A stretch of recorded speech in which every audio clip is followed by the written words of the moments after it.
भगवान श्री कृष्ण बोले, हे ब्राह्मण, जैसा वृत्तांत मैंने देखा है तुमसे कहता हूँ। हे नारद, एक ब्राह्मणी मनुष्य लोक में ब्रह्मचर्य व्रत का पालन करती हुई देवताओं का पूजन करती थी। वह पूर्णमास व्रत में लगी हुई सदा मेरी भक्त थी। कृष्ण का उपवास करती हुई मेरा पूजा करने लगी। हे ब्राह्मण, नित्य व्रत करने से उसका शरीर दुर्बल हो गया। गरीब ब्राह्मण और कुमारी कन्या को भक्ति से वह अपना घर दान करने लगी और सदा कठोर व्रत करने लगी, जिससे वह बड़ी दुर्बल हो गई। हे ब्राह्मण देवता, उसने अन्न दान करके ब्राह्मण और देवताओं को कभी भी तृप्त नहीं किया। और सब दान किए लेकिन अन्न दान नहीं किया। फिर बहुत दिनों बाद भगवान कहते हैं, मैंने विचार किया, इसने बड़े कठिन व्रत किए हैं, इसका शरीर तो शुद्ध हो गया है, शरीर को सुखाकर इसने स्वर्ग जाने योग्य अपना देह बना लिया है। उसने अन्नदान नहीं किया, जिससे सबकी तृप्ति होती है। हे ब्राह्मण, इसकी जांच करने को मैं मनुष्य लोक में जाता हूँ। भिक्षुक बन करके एक भिक्षा पात्र लेकर के भगवान इसके घर में पहुँच गए। भिक्षाम देहि, भिक्षाम देहि।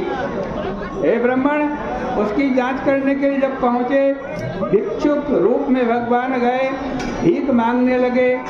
तब ब्राह्मणी बोली, हे ब्राह्मण, तुम कहाँ से आए हो, मुझे सत्य को। फिर मैंने कहा, हे सुंदरी, भिक्षा दो। तब उसने क्रोध में भरकर एक मिट्टी का ढेला मेरे भिक्षा पात्र में डाल दिया। हे ब्राह्मण, फिर वह स्वर्ग को चला गया।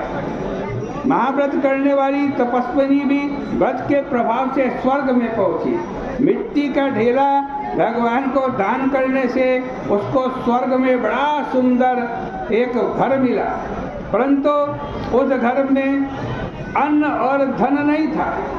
हे ब्राह्मण देवता, जो उसने प्रवेश किया तो वहाँ कुछ भी नहीं देखा। हे ब्राह्मणों, तब घर से निकल करके वो मेरे पास आई और बड़ी क्रोधित होकर के बोली, सब लोग को रचने वाले विष्णु भगवान का मैंने बड़ा कठिन व्रत, उपवास और पूजन किया है, आराधना भी की है, परंतु हे जनार्दन, मेरे घर में अन्न धन कुछ भी नहीं है। तब मैंने उससे कहा, तो जैसी आई है वैसे ही आज अपने घर में जा। देवताओं की स्त्री कौतूहलवश तुझे देखने के लिए आएंगी। तब तो षटशिला एकादशी का महात्मा बिना सुने दरवाजा मत खोलना। उन सबसे कहना कि तुम मुझे षटशिला एकादशी के व्रत का महात्मा सुनाओ, तब मैं दरवाजा खोलूंगी। ऐसा सुन करके वो मानुषी चली गई। हे नारद, तब उसी समय देवताओं की स्त्रियां इसको देखने के लिए आई और कहा कि तुम तुरंत दर्शन के लिए, हम तुम्हारे दर्शन के लिए आए हैं। हे सुबाने, तुम हमको दर्शन दो, तुम दरवाज़ा खोलो। मानसी बोली, यदि तुम विशेष रूप से मुझे देखना चाहते हो तो सत्य कहना, दरवाज़ा खोलने से पहले षटशिला एकादशी का व्रत पुण्य महात्मा मुझसे कहो। आज कहते हैं वहाँ किसी ने भी नहीं कहा, उनमें से एक ने महात्मा सुना दिया और कहा, हे मानुषी, दरवाज़ा खोलो, तुमको हम देखना चाहते हैं। उसने दरवाज़ा खोला, उस मानुषी को देखा। हे ब्राह्मण श्रेष्ठ, वह न तो देवी थी, न गांधर्वी थी, न असुरी थी, न नागन थी। जैसे स्त्री पहले कभी उन्होंने नहीं देखी थी, वैसी वो बड़ी सुंदरी थी। देवियों के उपदेश से आज सत्य पर चलने वाली उस मानुषी ने मुक्ति को देने वाली षटशिला एकादशी का व्रत किया।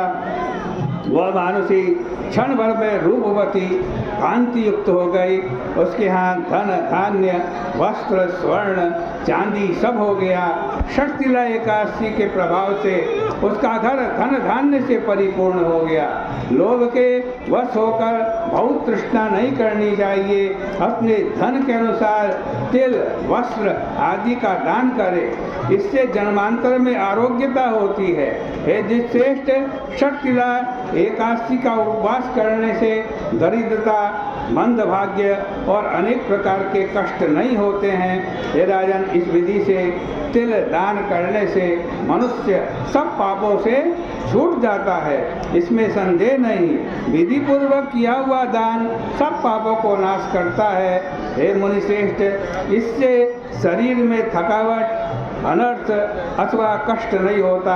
इस प्रकार से श्री भविष्योत्तर पुराणे माघ कृष्ण षष्ठिला एकादशी व्रत महात्मा श्री कृष्णार्पणमस्तु। इस व्रत महात्मा के पुण्य को हम भगवान के चरणों में समर्पित करते हैं। एक बार फिर आज संक्रांति का नाम आपको सुना रहे हैं। भागाभरी रिद्धि कारिणी माघ के महीने में कृष्ण पक्ष में एकादशी के पावन दिवस में गुरुवार के दिन ये मकर की संक्रांति आपके घर में धन धान्य की वृद्धि, आयु आरोग्य की वृद्धि, ऐश्वर्य की वृद्धि और जो भी आप कामना करते हैं वो सब कामनाओं की तो ये आज संक्रांति परिपूर्ण करे। इतना कहकर विराम करेंगे।